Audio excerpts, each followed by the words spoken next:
I made you a promise, and I am a man of my word. April 2024's Coaster of the Month is a steel coaster. GaleForce at Playland's Castaway Cove is...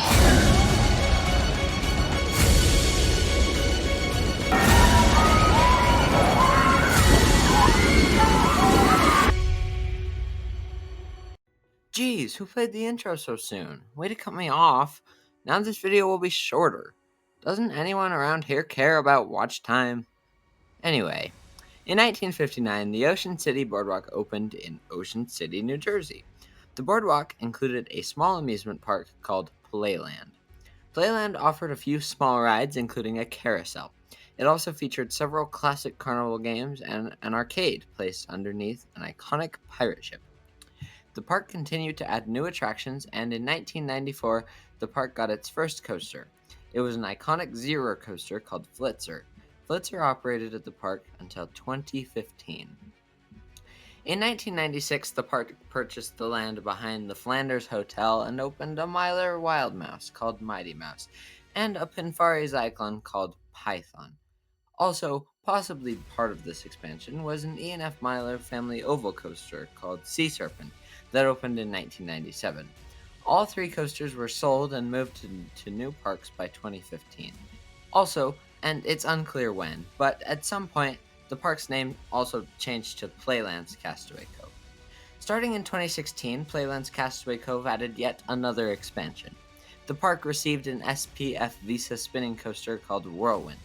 In 2017, they got an S&S multi-launch called GaleForce, and an E&F Mylar custom layout that wraps around GaleForce. But I'm not really here to talk about SPF Visas or E&F Mylars, am I? Today's video is about GaleForce. GaleForce opened on May 26, 2017. It was manufactured by S&S Worldwide. It's the company's only LSM-launched coaster as of yet. GaleForce has 1,269 feet of track that begins this layout with a multi-pass launch, propelling riders forward, backward, and forward again. On this last launch, it clears the ride's first element. S&S calls this a 180-degree twisting climb followed by a 125-foot loco crest. I prefer to call these two elements combined a non-inverting immelman, because that's what they remind me of, except maybe stretched a little taller. Anyway, next it drops and pulls up into an element that's almost the same. S&S calls this one a top hat.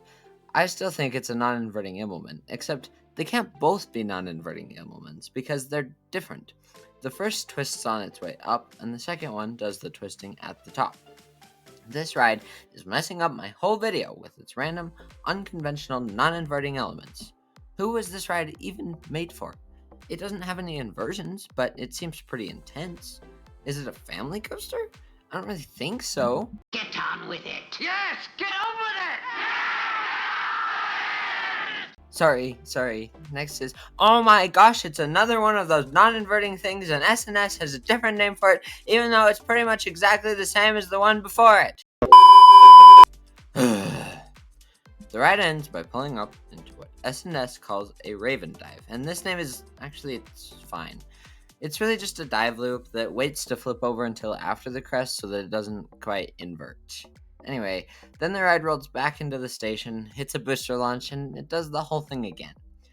The LSM fins slow down the train, and it drops backward into the station before coming to a complete stop. GaleForce has one train. This one train has 1.5 cars. I say this because there's really one car, but the third and final row is connected to its own chassis that rotates independently from the rest of the car. The ride features vest restraints similar to the ones found on newer B&Ms. A lot of coasters don't like this style of restraints, but the general consensus of riders say that GaleForce's restraints are actually pretty comfortable. In the ride's opening year, however, guests were not impressed with the attraction. Despite the interesting elements, great stats, and decent forces, the ride was rough. Apparently, the park was not terribly impressed either, and in the off-season of 2017 to 2018, S&S retracked the entire ride for free. That was very kind of them. They also tinkered with the launch a little bit to make the ride experience better. Anyway, that's all I got for GaleForce. Have you ridden this ride? Whether you have or not, I would love to know your thoughts on this bizarre attraction. Let me know in the comments, and then go have a coaster adventure.